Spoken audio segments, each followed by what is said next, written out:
E nesse vídeo que você está assistindo agora, vamos finalmente embarcar na jornada de entender as GANs. Assistindo tanto esse quanto o vídeo seguinte, você vai conseguir gerar faces. Eu vou explicar todo o processo aqui para vocês. Vocês estão vendo aí mais ou menos alguns exemplos de faces geradas por essa minha implementação aqui. Esse é o vídeo onde eu vou discutir só a teoria. E uma vez construída essa base aqui dessa teoria no vídeo 2, eu vou mostrar para vocês o passo a passo de como implementei essa GAN aí. Uma GAN básica ainda, ela não gera faces perfeitas não, mas é o ponto de partida para a gente conseguir fazer coisas incríveis com GANs. Então é isso, solta a vinheta aí para a gente começar. E aí, meu amigo e minha amiga, sou o Lucas, do Universo Discreto, para mais um vídeo. E como sempre, como é de praxe, aquele jabazinho, aquela propaganda que a gente faz, pois já que um assunto como esse aqui, GANs, ele é um assunto de intenso interesse, procura, eu aproveito esse espaço para fazer propaganda do meu canal. Se você não quiser assistir isso aqui, não tem problema, é compreensível, né? Então você pode clicar aí na minutagem e pular para a parte que te interessar mais. Mas se por acaso você ficou um pouco e quer entender o que é esse canal, o Universo Discreto é um canal totalmente voltado à ciência da computação. Todo o conteúdo que eu produzo, ele fica 100% gratuito aí nas internets. E tem desde vídeos mais voltados em temas de curiosidade mesmo, falando sobre Turing, falando sobre linguagem Lua, falando sobre Ray Tracing, por que os computadores usam binário, a história da Ada Lovelace. Então tem vários conteúdos desse tipo, mas também tem os conteúdos que são formato de videoaula, tipo essa que você está assistindo aqui agora. Desde videoaulas de Python e OpenCV, videoaulas de redes neurais artificiais em Python, que justamente esse vídeo que você está assistindo é parte dessa playlist. Então, se vocês olharem bem aí, já tem uma playlist bem completa, passando por uma série de diferentes arquiteturas de redes neurais. E a próxima, né, justamente essa que você está assistindo agora, é de GANs, ela vai fazer parte dessa playlist. Então dá uma olhada aí, porque é um conteúdo que eu já produzo há muitos anos. E sempre que você assiste um vídeo meu, dá like, comenta, compartilha, ou ajuda virando membro, ou com um Pix, mandando um Pix para o universosecretopix@gmail.com. Qualquer uma dessas ajudas, né, dessas participações aí que vocês venham a fazer, ajuda a manter esse canal aqui ativo, a produzir conteúdo, tá certo? E sem mais delongas, sem enrolação, vamos ao que interessa, vamos discutir a teoria de redes GAN. E para facilitar a explicação aqui sobre redes GAN, eu acabei escrevendo um texto que está aqui disponível no universodiscreto.substack.com. Provisoriamente, ele é o blog do nosso canal. E eu justamente escrevi esse texto para estruturar, facilitar a explicação quando eu estiver fazendo vídeo. Então, se você quiser revisar depois via texto todo esse conteúdo que eu vou falar, ou enfim, partir direto para o texto, ele vai estar aí na descrição e vai ser um ponto de partida aí, um jeito fácil da gente discutir do básico ao avançado os conceitos de GAN. Então, um tempo atrás, eu vou explicar melhor ainda o que vem a ser GANs, as redes GANs, de Generative Adversarial Networks. Mas antes até de entrar nos detalhes sobre o que ela é, eu acho importante dizer que elas foram uma modinha grande alguns anos atrás, especialmente a partir dessa década de 2012, as redes neurais, especialmente no formato de Deep Learning, elas começaram a popularizar muito, ficarem muito fortes. E aí começou a se popularizar essa ideia de IAs generativas, IAs que não apenas conseguem fazer classificações, tomar decisões, mas também produzir conteúdo. E talvez um dos primeiros expoentes de gerar conteúdo com redes neurais que impressionou as pessoas foram justamente as GANs, especialmente com exemplos como esses aqui, ó. Vocês estão vendo aí fotos de pessoas que não existem. Essas pessoas que vocês estão vendo aí na tela agora, elas não existem. Talvez você encontre irmãos e irmãs gêmeos deles por aí, mas esses rostos foram todos gerados por inteligência artificial, justamente por meio das redes GANs. No caso aqui, usando um método que é o Style GAN, não vem ao caso explicar ele agora, mas de repente a gente pode criar um vídeo só voltado a ela ou uma variante dela, eu vou pesquisar melhor. Outro exemplo que provavelmente, se você é uma pessoa muito interessada por inteligência artificial, você deve ter visto esse exemplo de um cavalo se transformando em zebra. É o vídeo da esquerda. Hoje tem até que falar isso, né? Porque como inteligências artificiais estão criando vídeos, imagens impressionantes, às vezes é até um problema saber o que que é real e o que que é falso. Aqui ainda dá para perceber que o cavalo é a imagem, o vídeo original, melhor dizendo, e a zebra já é um vídeo gerado por Redigun, mais especificamente o modelo CycleGun. Aqui você já está falando de uma coisa de transferência de estilo, transferência de aprendizado, também é um termo que as pessoas usam, que é a ideia de você entregar o texto ali do cavalo, por exemplo, e aplicar um outro estilo, um outro efeito no vídeo original, gerando ali, no caso, a zebra. Esse também foi gerado por Redesgan.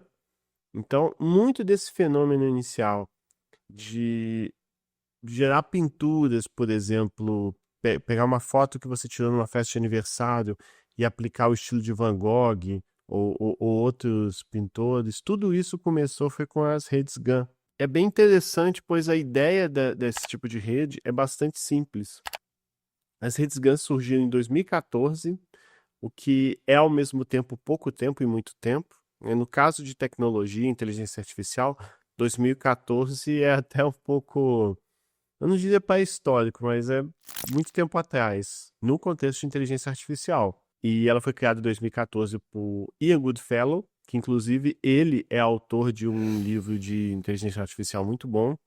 O livro chama Deep Learning mesmo. Se vocês colocarem no Google Deep Learning e Ian Goodfellow, vocês vão achar esse livro, que é muito bom. Está em inglês, mas é toda a teoria.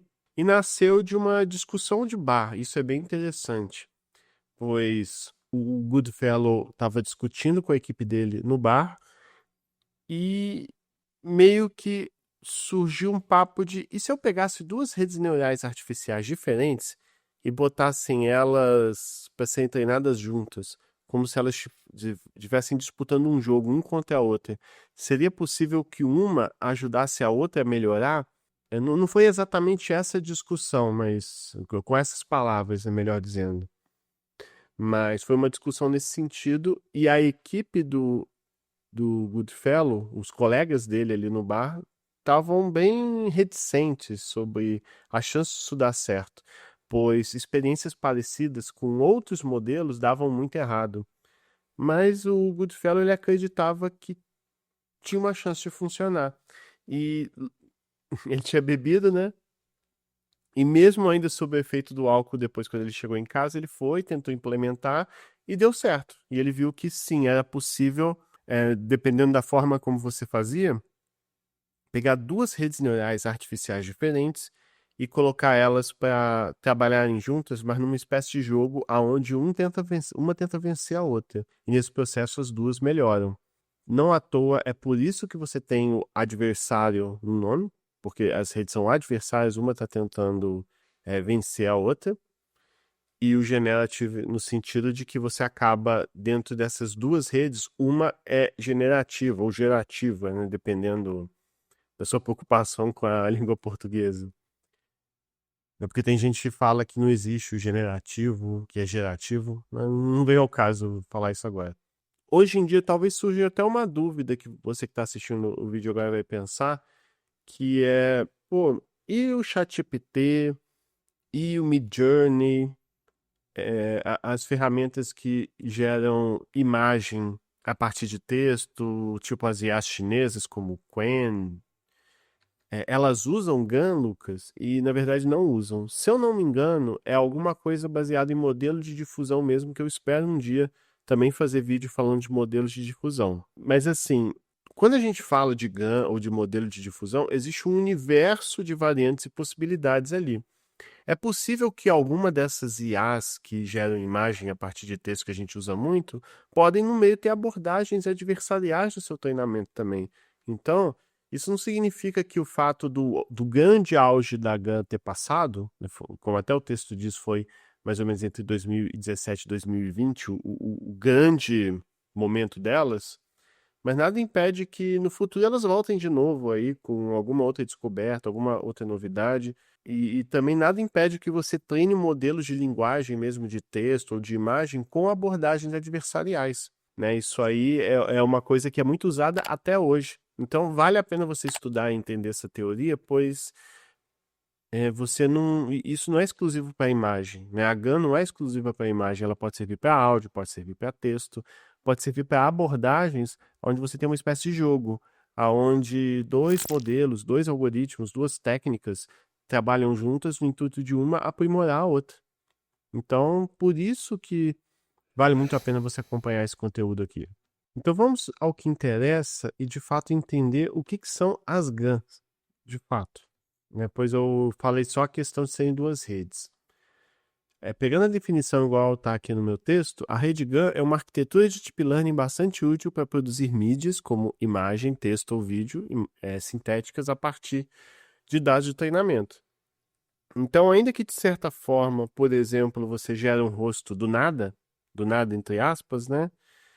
Você tem uma pastinha no computador com uma série de rostos de pessoas, e aí toda essa informação acaba dando uma espécie de alimento para essas duas redes, para aí de fato gerar novas faces que não existem nessa base de treinamento, nessas pastas, mas que por meio das referências, as duas redes juntas acabam aprendendo a produzir algo convincente. Então, da mesma forma que você pode ter pastas de fotos de rostos humanos, você pode ter pastas de áudios para gerar áudios realistas também, de texto, é possível.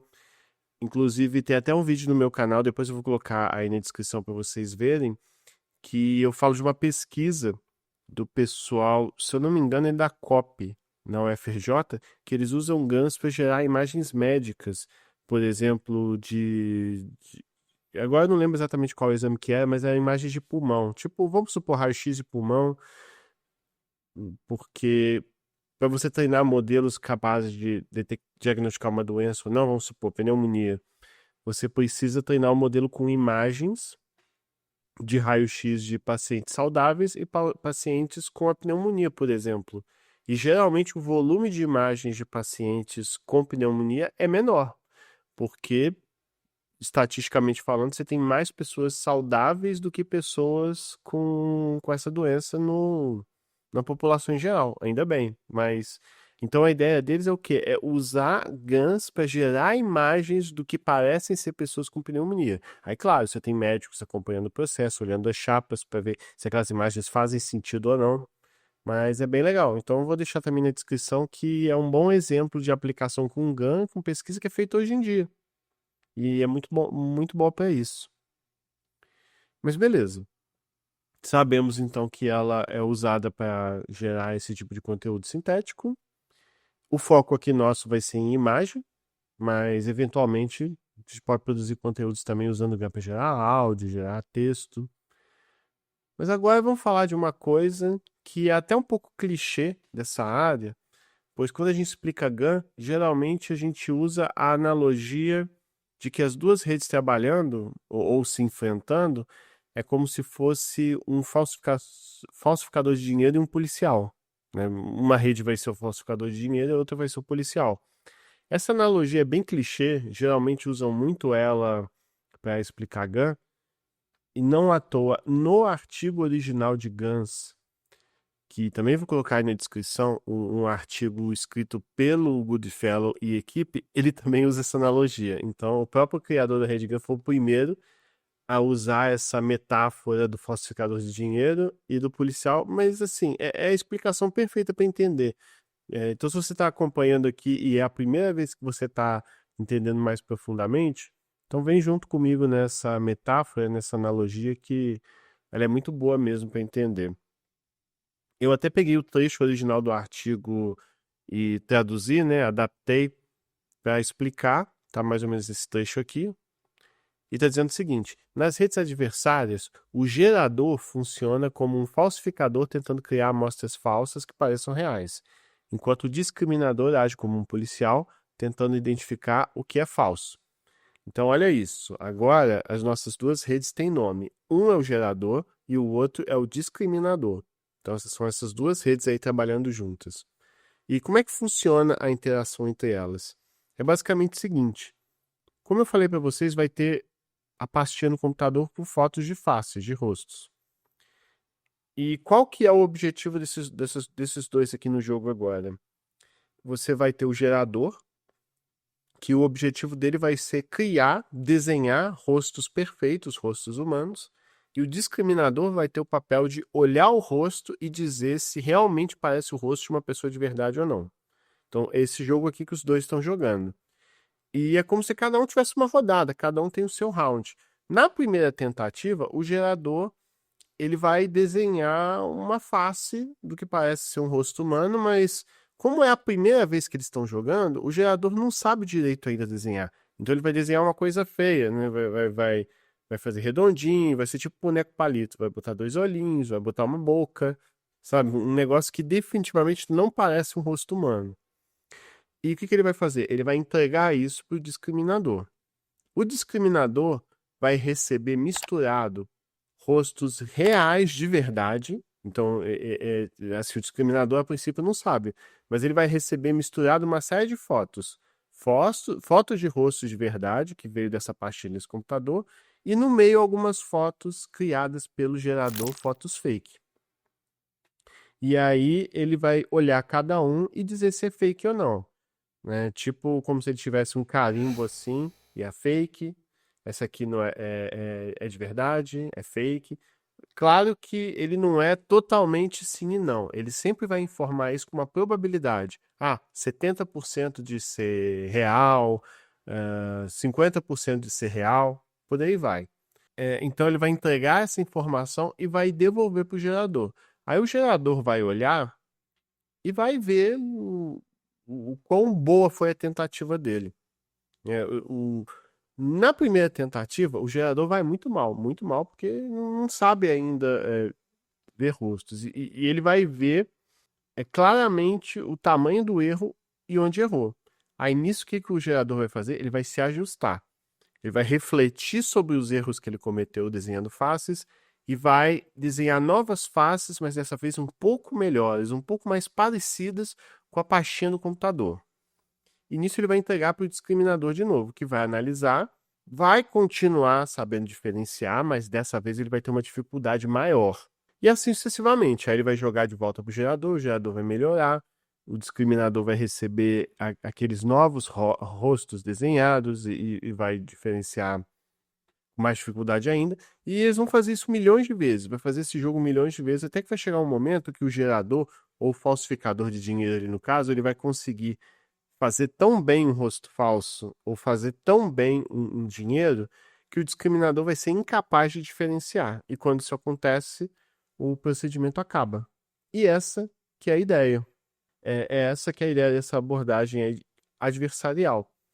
Você vai ter o gerador sempre tentando enganar o discriminador e o discriminador tentando não ser enganado e jogar na cara do gerador, ó, você errou. Então essa é a ideia aí. E talvez surja uma dúvida que é natural de por que estudar essa abordagem? O que essa abordagem tem de interessante em relação a outros métodos? Quando eu digo outros métodos, é de IAs generativos mesmo. Eu vou colocar aí no izinho na descrição, pois se você seguir essa playlist aqui, vocês vão ver que antes de falar de GAN, eu falei de autoencoders e variational autoencoders, que antes das GAN era um dos métodos bem antigos e muito usados para também tentar gerar conteúdo sintético. A gente vai ver que os autoencoders e os variational autoencoders têm algumas desvantagens em relação às GANs, né? Mas dá uma olhada aí na playlist que eu recomendo que você veja antes, que aí vai ficar mais natural você entender a ideia da GAN aqui. Bom, aqui não tem como a gente fugir, a gente precisa entrar um pouco em alguns conceitos estatísticos, mas ainda assim, eu vou entrar de um jeito leve, mais para a gente ter uma noção. Quando a gente fala de modelos, igual eu mencionei, autoencoders, variational autoencoders, a gente está falando de uma ideia de modelos que se baseiam em maximização de verossimilhança. Então a gente quer, de certa forma, é como se a gente conseguisse construir uma função que soubesse como produzir determinados dados, né? Aqui no nosso contexto, imagine uma função que seja capaz de entender perfeitamente como representa um rosto humano, sabe? Então a gente tem uma função matemática que foi construída a partir do conhecimento de rostos de pessoas do mundo inteiro. Como vocês sabem, rostos, eles têm algumas regras, né? Por exemplo, você vai ter dois olhos e esses dois olhos vão ter uma distância igual essa aqui. E um pouco abaixo entre os dois olhos você vai ter o nariz. E um pouco abaixo você também vai ter essa distância que vai ter a boca. Então, quando a gente está falando de uma função que saiba, compreenda todas as características que formam que definem um rosto, é nesse sentido. Ela modela, ela representa toda essa informação aí. Ou seja, essa função, inclusive, tem a capacidade, se eu entregar uma foto de um rosto humano, ela vai dizer qual a probabilidade desse rosto realmente ter vindo daquela probabilidade, daquela função, perdão. Você entrega uma foto e diz qual que é a probabilidade de ela ter vindo daquela função. E se ela vem daquela função, isso significa que é se a probabilidade for alta, você tem um alto grau de certeza que é um rosto humano que veio dessa função. Só que qual que é o problema? Vocês concordam comigo que bolar uma função dessa é extremamente difícil, pois a diversidade de rostos que a gente tem é uma coisa absolutamente inacreditável? Diferentes narizes, diferentes olhos, diferentes bocas, diferentes distâncias de cada parte da sua face, essa simetria como um todo. Então, isso é muito complicado. E assim, só para não ficar um pouco solto uma coisa, que eu usei um termo maximização de verossimilhança, né? A gente está falando verossimilhança mais no contexto desse conjunto, dessa distribuição de dados. Quando eu digo dados de rostos, você quer uma distribuição que tenha essa verossimilhança, ou seja, esses dados tenham algum grau de semelhança, todos tenham essas mesmas características de rostos. E eu quero maximizar essa verossimilhança, ou seja, eu quero que essa probabilidade de, por exemplo, essa foto, essa imagem, ser ou não vinda dessa função, seja a maior possível, ou seja, a probabilidade mais precisa possível. Eu quero maximizar essa certeza, essa precisão. Então, eu estou usando esses termos mais para dizer que eu quero a função que melhor descreva isso. E assim, criar uma função que descreva isso, em alguns casos é fácil, vamos supor, com moedas. Né? Eu jogo uma moeda assim e. Ah, é cara ou é coroa. Se eu jogar uma moeda tantas vezes, por exemplo, 10 vezes, qual a probabilidade de sair cara 7 vezes, ou 6 vezes, ou 8 vezes? E se eu conseguir construir uma função que entregue essa probabilidade da maneira mais precisa possível, eu consegui construir uma função, uma distribuição desses dados com uma maximização de verossimilhança. É assim, de um jeito bem superficial, é mais ou menos essa a ideia. Mas até vamos concordar que uma coisa é você definir uma função dessas para lançamento de moedas, outra para faces. É, acho que dá para dizer que você construir uma distribuição dessa para rostos humanos é um problema intratável, ou seja, você não vai conseguir, você não vai ter computadores, regras, sabe? Você não vai conseguir chegar num grau de certeza, de perfeição para uma função dessas funcionar bem. Por isso que é tão difícil a gente conseguir usar uma estratégia como essa para gerar faces. E no meu vídeo, onde eu usei autoencoders para fazer isso, a gente teve que fazer uma série de simplificações. Usar distribuições mais simples. No caso, a gente até trabalhou com distribuição normal e a gente viu que no fim as faces ficaram um pouco borradas. De fato, não é que seja impossível você conseguir gerar faces muito boas com autoencoders, mas com autoencoders e variational autoencoders básicos, fica bem complicado. A gente tem que combinar com outras estratégias, inclusive com GANs, para a gente chegar num resultado bom. Geralmente as boas abordagens, elas misturam várias coisas e pega o que é bom de cada coisa. A gente vai ver aqui também que até mesmo só com GAN básica, gerar face é uma questão complicada, então a gente precisa ir se equipando. E aí talvez você até fale, pô, Lucas, então mostra de uma vez a GAN ou o método que você usa para gerar faces perfeitas. Bom, aí novamente acho que é um exemplo que é bom falar. O ChatGPT. Todo mundo, assim, grande parte das pessoas usa o ChatGPT e gosta muito do ChatGPT. Mas, assim, muita coisa precisou ser criada antes para chegar no ChatGPT que a gente usa hoje. Por exemplo, se eu não estou enganado, o ChatGPT, a primeira versão dele que se popularizou foi o 3 ou o 3,5. Acho que foi o 3 agora de cabeça, não estou lembrando. Mas, assim, o fato é, você não ia ter ChatGPT hoje se não tivesse o GPT-3. E você não ia ter GPT-3 se não tivesse o GPT-2. O GPT-2 é muito ruim. Tem até um vídeo mais antigo no canal que eu usei ele para gerar podcasts e é horroroso, horrível. É mais uma brincadeira do que algo realmente efetivo.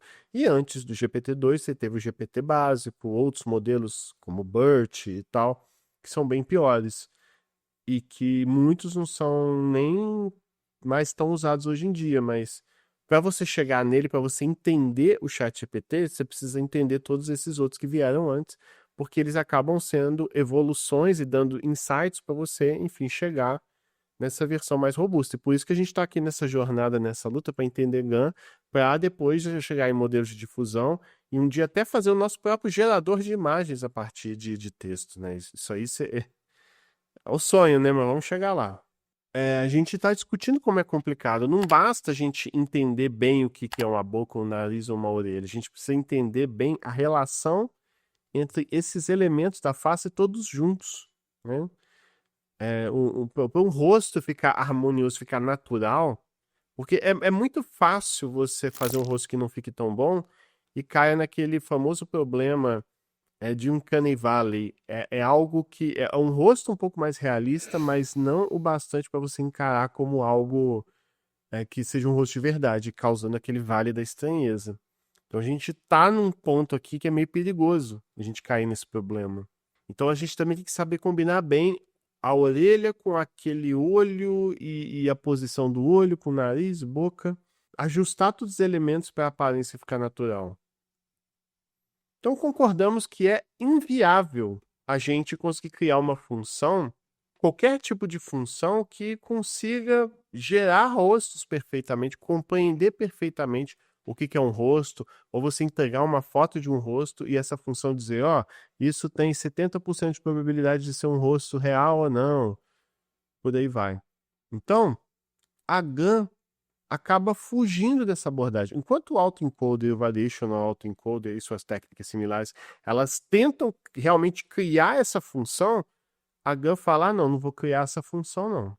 Eu não vou tentar criar uma função que saiba descrever ou até medir com uma certa probabilidade se é um rosto ou não. Eu vou focar direto no jogo, na brincadeira de tentar gerar face direto, mesmo sem saber matematicamente como um rosto se representa.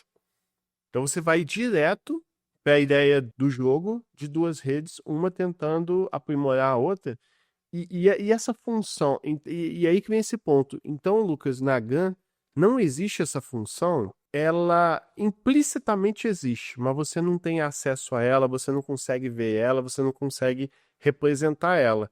É como se ela tivesse incorporada, misturada de algum jeito, especialmente no gerador. Como é típico em redes neurais, aquela ideia de caixa preta, você não vai ser capaz de olhar o gerador e entender bem como ele gera faces. Você só sabe que ele vai gerar faces. Você acaba tendo tanto esses modelos de verossimilhança quanto as GANs, ou esses modelos adversariais, com esses propósitos distintos. Vão ter fenômenos, vão ter situações onde é bom você ter uma função que represente o seu fenômeno para você medir a probabilidade daquilo ser real ou fake. Vai ter situações de modelagem física, por exemplo, que isso é interessante. Agora, quando o meu objetivo é só gerar uma imagem realista e eu não preciso saber a descrição matemática de um rosto ou de um cachorro, de um gato, eu só quero gerar a imagem realista mesmo, Eu não quero uma descrição matemática de como cavalo se transforma em um zebra. Eu só quero que de um jeito realista o cavalo vire zebra. Então você vai acabar usando a GAN para isso. Você vai perder essa informação de como representa realmente o seu objeto e em troca vai ganhar um pouco mais de realismo, pois a gente vê no autoencoder e o valete no autoencoder básico que você, para criar essa função, acaba simplificando o realismo, pois você acaba trabalhando com funções mais simples para tentar representar aquele fenômeno de verdade. E não se engane, treinar GAN continua sendo muito difícil, mas ainda assim, geralmente vai ser mais simples do que esses métodos de maximização de verossimilhança que eu mencionei. E foi aí esse avanço, especialmente com a GAN, né? E a generativa não é um conceito novo. Se você for atrás nos livros, nos papers, você vai ver muita coisa de autoencoder, variational autoencoder, seja com outros nomes, outras ideias, na década de 70, talvez 60, né? Não sei. Mas é só realmente em períodos mais recentes, graças ao avanço da tecnologia e da internet, que a gente conseguiu usar esses conceitos para criar conteúdo novo e original, que essa é uma ideia importante. A GAN, ela realmente cria conteúdo novo e original a partir de referências. Então, assim, ela precisou de referências de rostos reais para criar um rosto novo e original. Quando eu digo que ele é novo e original, é no sentido que ele não é um Ctrl+C, Ctrl+V da base de dados. Mas ele, sem dúvida, precisa daquela referência para conseguir gerar. Certo. Agora que está um pouco mais claro a motivação da gente estudar GANs e até uma noção do que é as GANs, vamos continuar aqui e entrar cada vez mais em detalhes sobre essas duas redes especificamente, o gerador e o discriminador.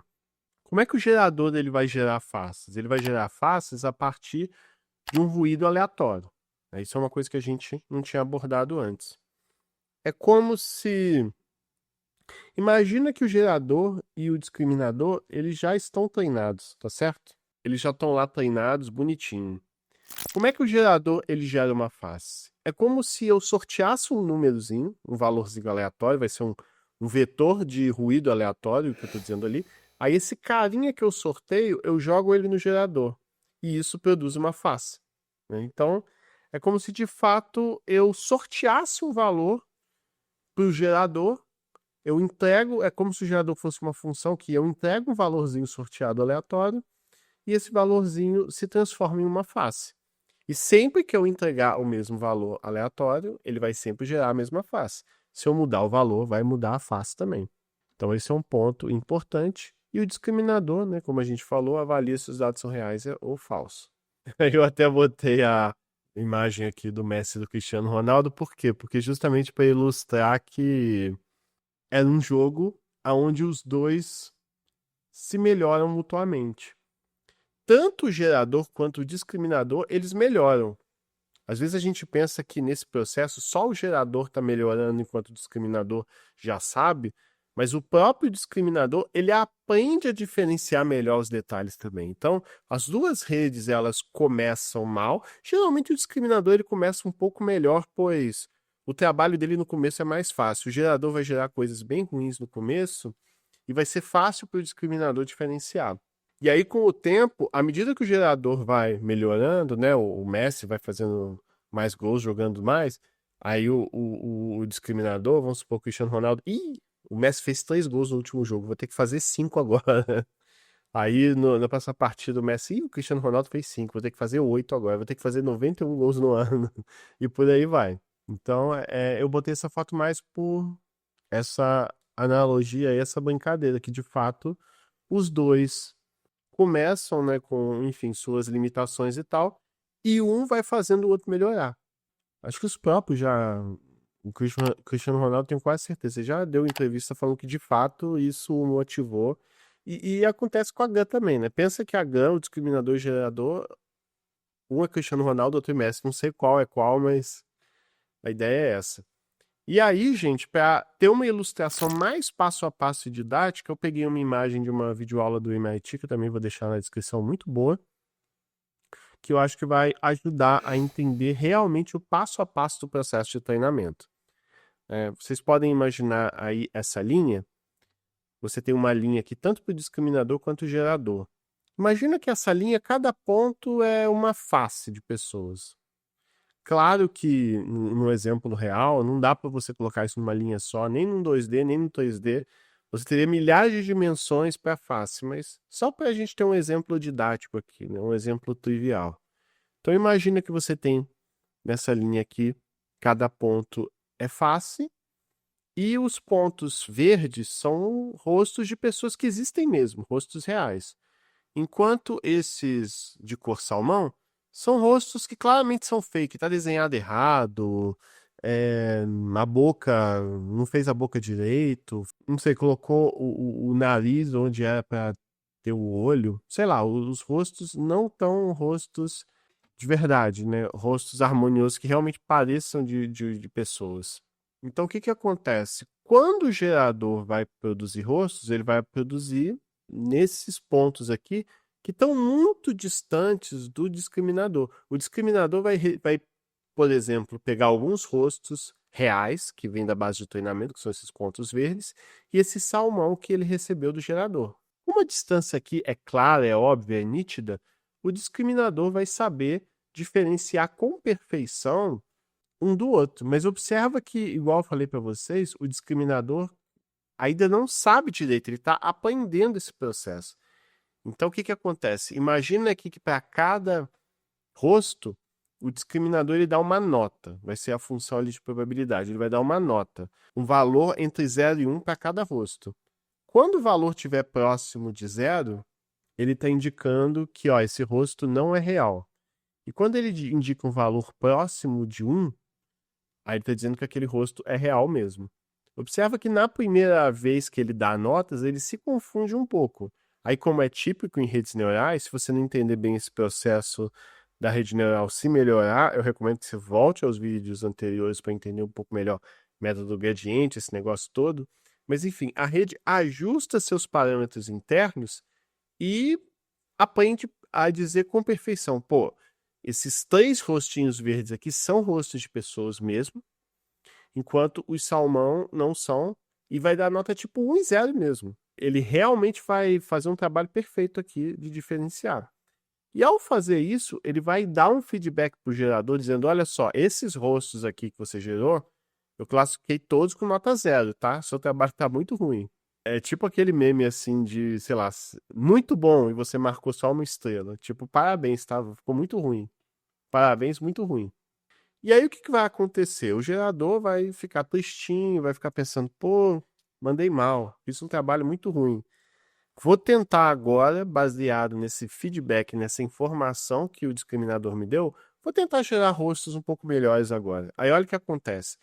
Na próxima tentativa, o gerador já vai fazer um ajuste e gerar rostos já um pouquinho mais próximos dos verdes, ou seja, ele faz alguns ajustes que os rostos já ficam um pouquinho mais parecidos, já se misturando, ainda tem uma distância nítida, como vocês podem ver aí, mas ele já se aproxima um pouco mais dos rostos verdes.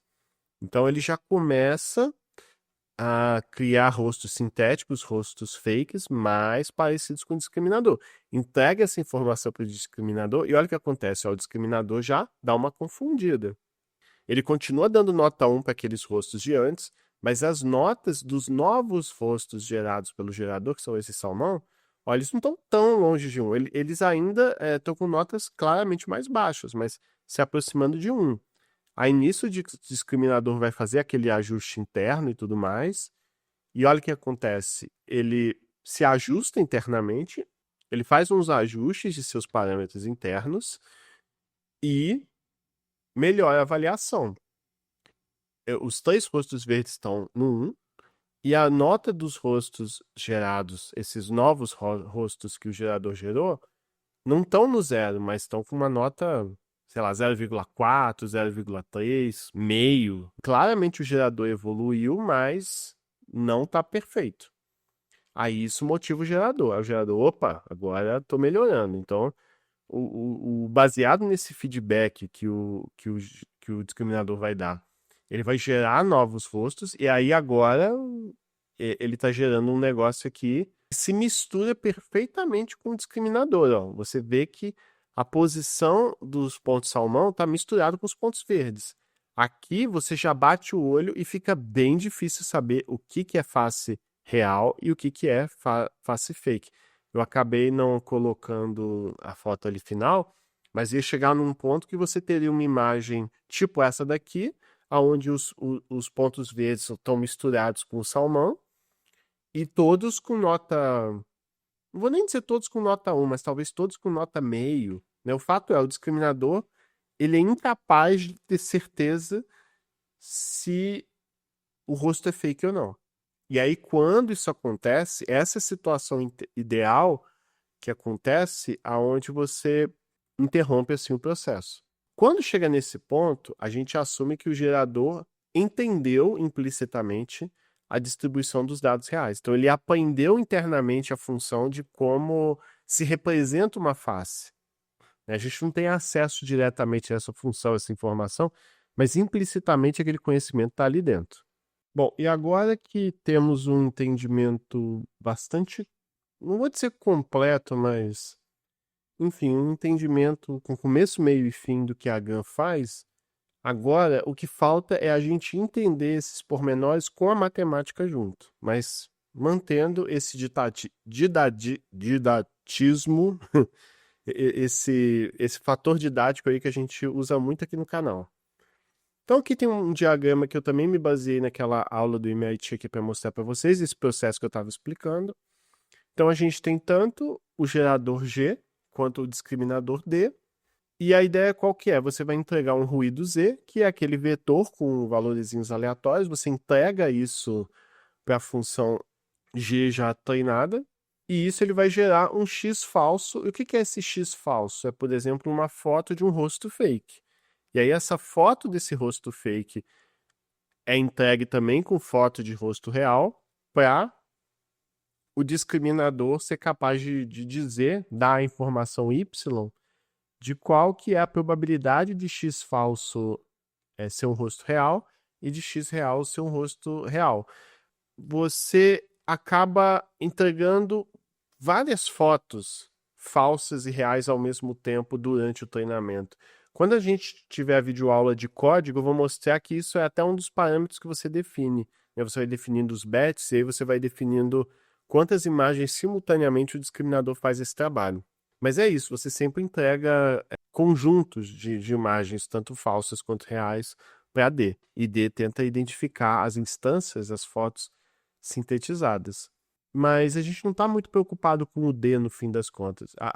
No fim do treinamento, o que a gente quer é um G que já faça isso muito bem. O D acaba sendo um efeito colateral do processo que é necessário. O D acaba sendo como uma escada, no fim das contas, para o G conseguir gerar faces, ou gerar músicas, ou gerar textos, né? Qualquer coisa perfeitamente. Como eu expliquei para vocês, tanto o D quanto o G, você sempre fica passando a bola. O discriminador tenta fazer essa classificação, passa a bola para o G, que tenta gerar faces mais realistas, ou rostos, ou imagens, né, qualquer coisa. E depois ele passa a bola de novo para o D para fazer esses ajustes internos e diferenciar melhor e por aí vai. Então sempre fica alternando entre uma rede e outra, uma rede e outra, uma rede e outra. E naturalmente, quando o D faz as suas classificações corretas, vamos lembrar que ele só vai fazer os ajustes internos de seus parâmetros quando ele erra. Né? Se ele acertou, não tem por que ele fazer ajustes nos parâmetros internos de sua rede. Ele só ajusta alguma coisa quando ele erra. Né? Como se fosse o técnico de futebol que o time que está ganhando está tudo bem. Perdeu, aí vai ter que trocar uma peça, botar um jogador de posição tal. Ou seja, vai mudar peso da sua rede, vai alterar informações de seus neurônios artificiais e por aí vai. Então, sempre que o D erra a classificação de alguma maneira, seja o fato do D. O D pode errar tanto pegando uma foto de rosto real falando que é fake, ou pegando uma foto fake criada pelo gerador dizendo que é real. Ele vai fazer ajustes nessas duas situações. E o G? O G ele também vai fazer esses ajustes, mas baseado na resposta do D. Então o G ele aprende da seguinte maneira: se o D classifica uma instância dele como falsa, significa que G precisa melhorar. Porque olha a situação que aconteceu. Criei esse rosto fake aqui, eu entreguei para o discriminador falou, ó, isso aí é fake, eu percebi, tá? Você não me enganou, não. Aí ele retorna isso pro G e o G pensa, putz, gerei um rosto fake e não consegui enganar ele. Então vou ter que me ajustar aqui agora para enganar ele na próxima. Então essa é uma situação. Agora, se o G gera um rosto fake, entrega pro D, o D fala, pô, isso aqui tá real, hein? Aí o G fica, enganei ele direitinho, tal. Aí ele não vai fazer ajustes nos seus pesos, porque ele vai entender que ele tá no caminho certo, na direção certa. Então é sempre isso. Sempre que um dos dois errarem, eles vão tentar ajustar seus parâmetros internos para melhorar. Bom, e aí chegamos na matemática, devida matemática, mas assim, fiquem tranquilos, eu acho que isso aqui é. Com toda a intuição que a gente discutiu, a gente vai conseguir entender bem o que essas funções estão fazendo. Aqui, no caso, eu peguei a função do discriminador primeiro, que é essa funçãozinha aqui. A gente vai esmiuçar ela para entender todas as partes. Eu acho que um primeiro ponto que é importante falar sobre essa função aí, no caso a função de perda, é a função que mede o quanto a rede está acertando ou errando, né? O famoso loss. É uma medida se a rede está fazendo um trabalho efetivo ou não, e é baseado nela que esses ajustes que eu comentei acabam sendo feitos. Dependendo do livro, do material que você abrir, você vai ver essa função descrita de uma forma um pouco diferente, não tem problema, né? A função vai estar descrita de um jeito um pouco diferente, mas é a mesma ideia. Então pode ficar tranquilo que com o que eu vou explicar aqui, talvez você veja uma letra, um símbolo diferente, mas a ideia é a mesma, que eu peguei essa equação baseada nessa videoaula do MIT para poder explicar para vocês. E antes eu só queria comentar desse argmax-d e esse EZX. O que esses caras estão fazendo aí? Bom, o argmax-d, ele só está explicando para a gente aí qual que é o objetivo dessa função de perda. Você está querendo determinar os argumentos, ou seja, os valores dos parâmetros da rede neural D. Então, quando eu digo esses argumentos, eu estou falando dos pesos mesmo da rede neural. Quando a gente, eu acabei não comentando isso ainda, eu acho que aqui é importante. Quando a gente gera rostos, por exemplo, uma possibilidade que é bem comum é tanto o discriminador quanto o gerador serem redes neurais convolucionais, que eu já fiz vídeo sobre rede neural convolucional também. Também vou deixar aí na descrição para dar uma olhada, eu acho que é importante para entender isso aqui. Então, se você assistiu o vídeo de redes neurais convolucionais que eu fiz, você vai entender que baseado no feedback envolvendo pixels da imagem, ele vai fazer ajustes nos pesos dos neurônios, enfim, tanto de camada convolucional, camada de pooling.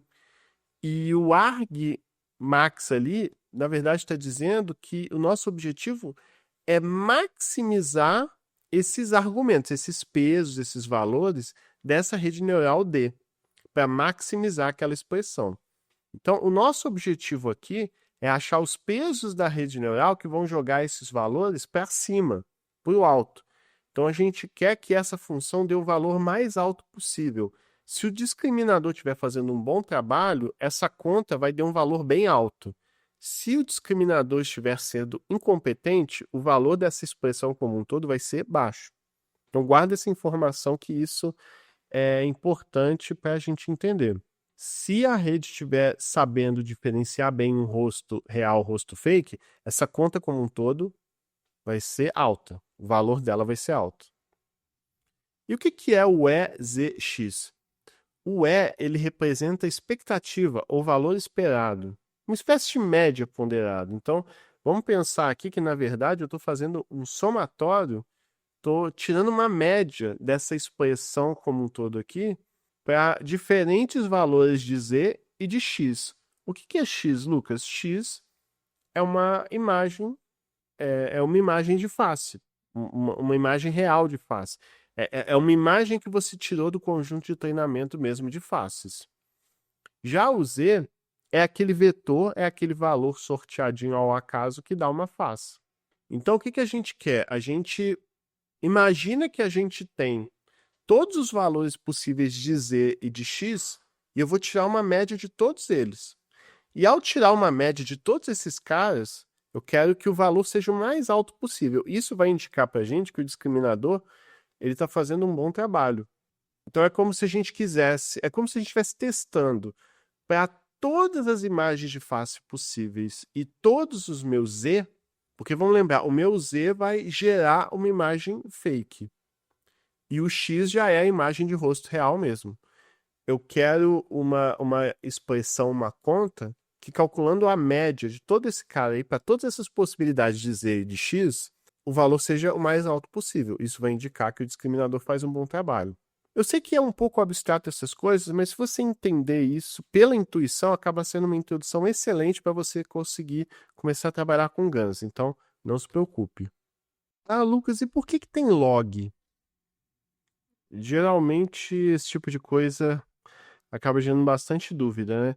Mas, na verdade, essa expressão como um todo aqui tem log, não é tanto por conta da GAN propriamente dito, não. Não é que o discriminador precisa, não é que o gerador precisa tanto disso. Isso é mais para a rede como um todo ter mais estabilidade.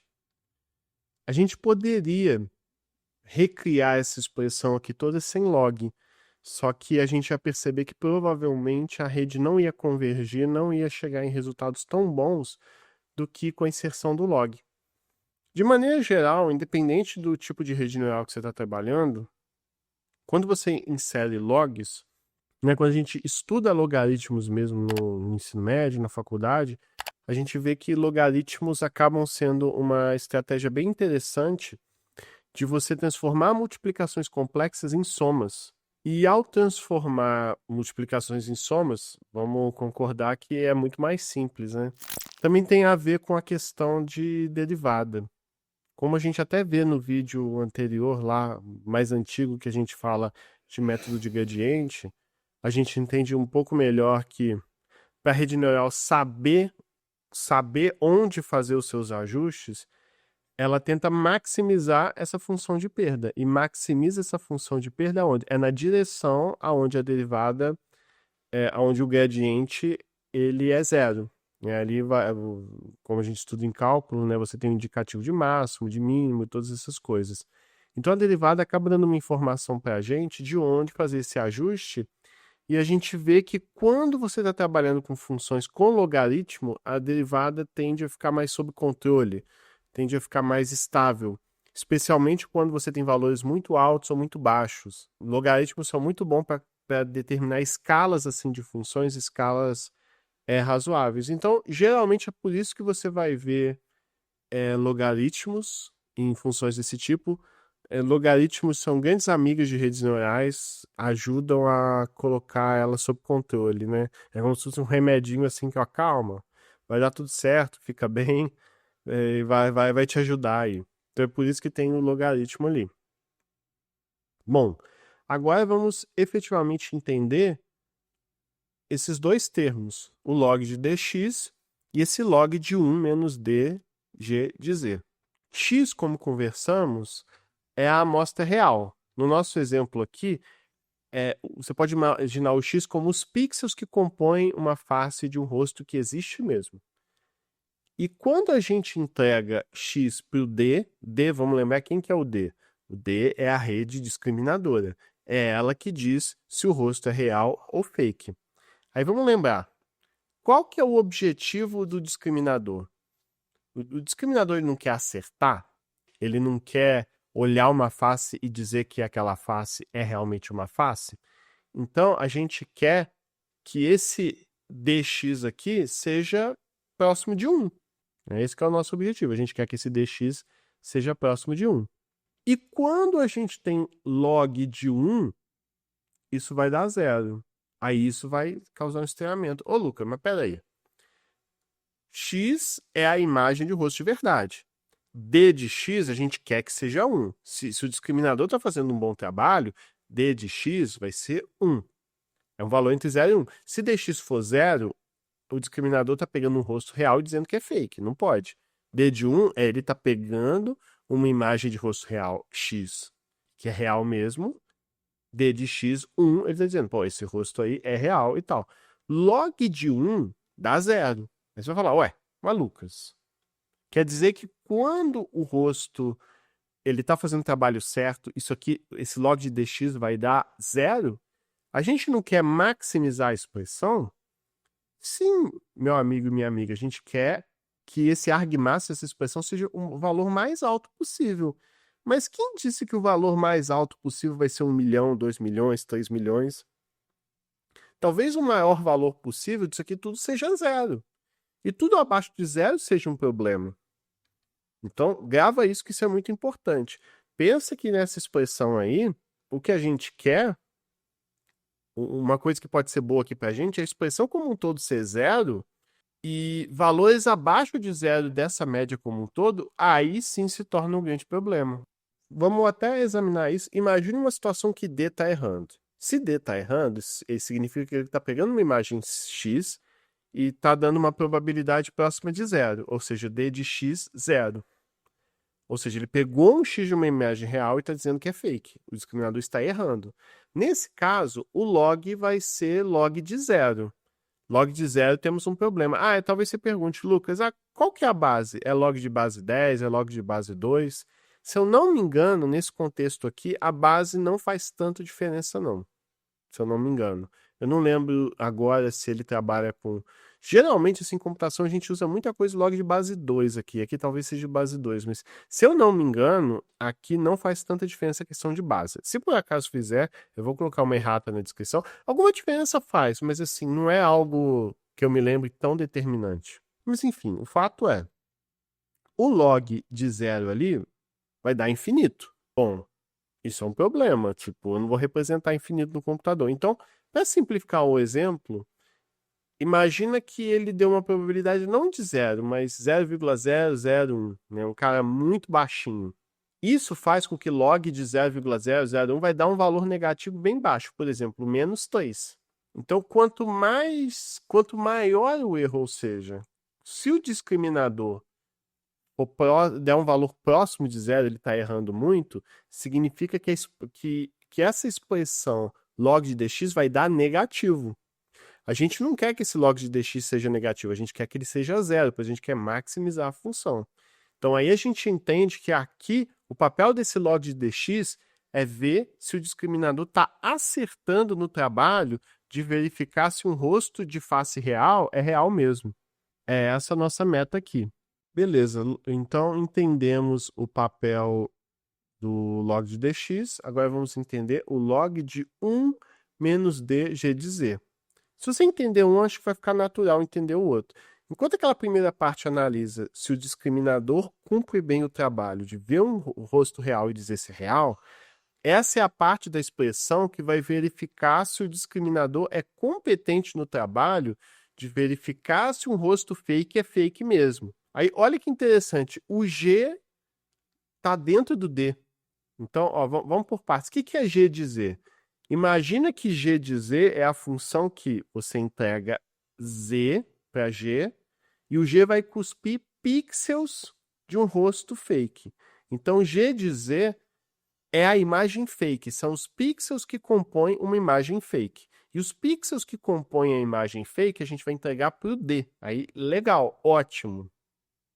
D de G de Z. D de G de Z vai indicar a probabilidade da imagem ser fake. E aí, o que a gente quer?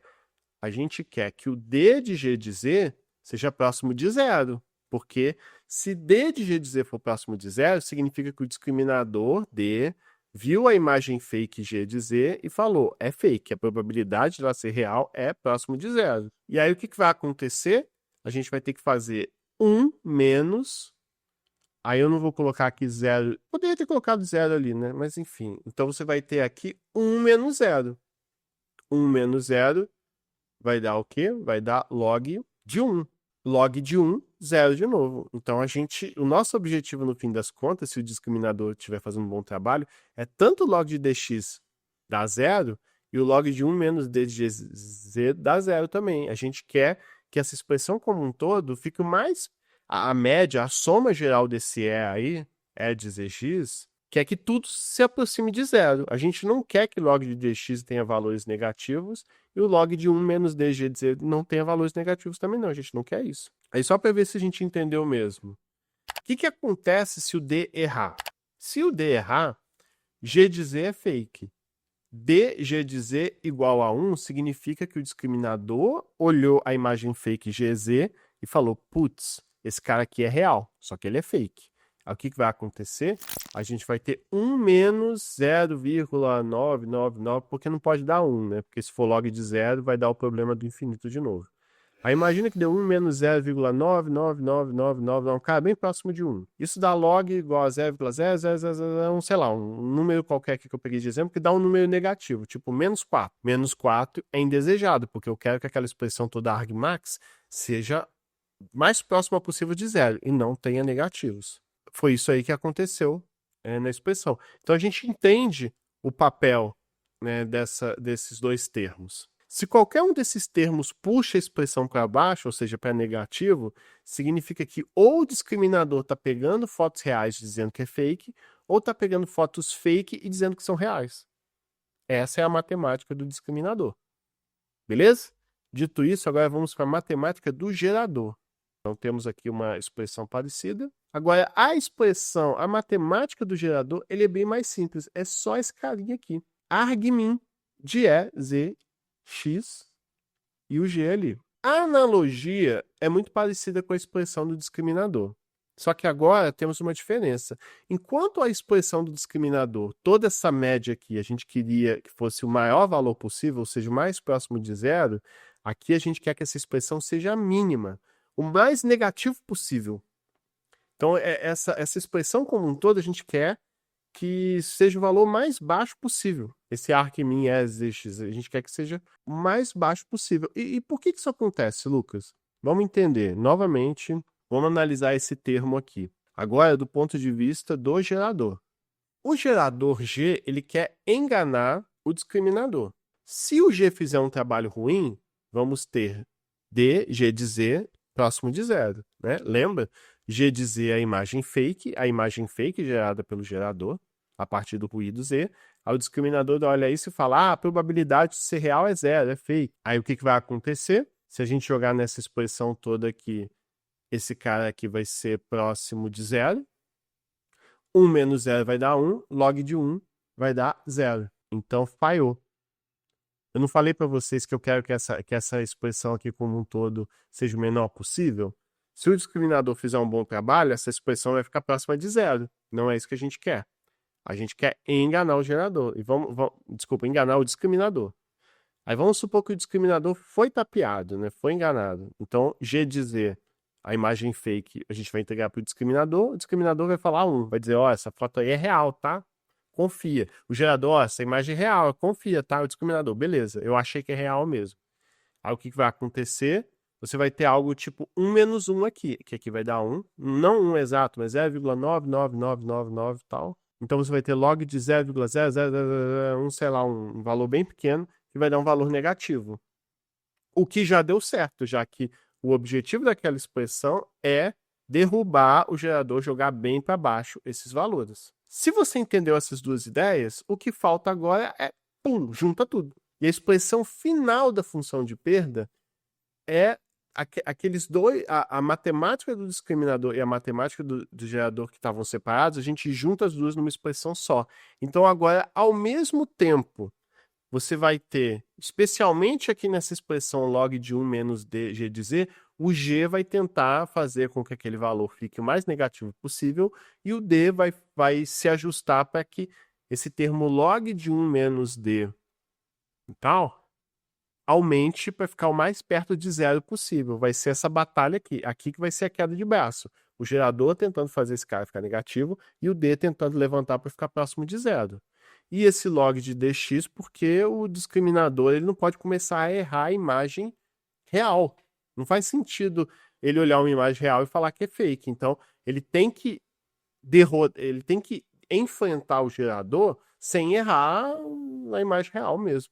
Então, a ideia é essa. Você vai, ao mesmo tempo, vai tentar minimizar, G vai tentar minimizar e D vai tentar maximizar. E é sempre essa batalha, essa gangorra. Né? Depois dá uma lida aí que tudo isso que a gente discutiu está aqui. O objetivo do discriminador é jogar toda essa expressão para 0, para maximizar, e o gerador vai, nesse segundo termo aqui, tentar fazer com que a expressão fique o mais negativo possível. Dá até para no treinamento você ver esses valores aí. Eu não lembro se isso está no código, se não tiver eu faço um ajuste ali para colocar. E no vídeo 2 eu mostro melhor isso. Mas aí talvez uma dúvida que surja é, pô, Lucas, o que acontece no fim do treinamento? Qual que seria a situação ideal de equilíbrio? A ideia assim, dificilmente você chega nesse ponto perfeito, tá? Mas se você conseguir chegar num ponto perfeito, a tendência é que o discriminador vai dizer que dx é próximo de meio, ele vai ter 50% de certeza se é real ou é fake, e dg de z, ele também vai dizer que tem 50% de chance de ser real ou fake. Vai chegar um momento, porque vamos lembrar que o discriminador ele vai se ajustando e aprendendo os detalhes finos das imagens reais também, para diferenciar se é real ou é fake. E vai chegar num momento que ele não vai mais conseguir tirar leite de pedra. E até nos reais ele vai se embananar. Porque o real e fake é tão parecido que ele vai se ajustando e não consegue diferenciar mais. Nesse ponto, a gente tem certeza que G aprendeu a gerar imagens, rostos fakes muito bem, e D não consegue mais diferenciar e não consegue ir além de um simples chute. E a ideia básica é essa. E no mais, meus amigos, minhas amigas, é isso. A gente finalmente discutiu a teoria por trás das redes GANs, né, dos Generative Adversarial Networks. Eu espero que vocês tenham gostado desse vídeo aí. Eu espero que especialmente essa parte da matemática tenha ajudado aí a elucidar, a entender bem. O próximo vídeo que eu pretendo gravar é a parte 2, que é só de código. Eu vou explicar de cabo a rabo cada detalhezinho para você conseguir gerar imagens de rostos fake com GAN. A gente vai ver que não fica absolutamente perfeito, porque precisa de incrementar com algo mais, mas o básico que você precisa para trabalhar com GAN e começar para sua pesquisa, para os seus estudos, você vai conseguir por meio do código que eu vou te mostrar, e uma série de dicas para você saber como melhorar, como corrigir, como avaliar o resultado. E é isso, valeu, obrigado aí por assistir esse vídeo, dá like, compartilha, vira membro que ajuda muito a continuar esse trabalho, e até a próxima.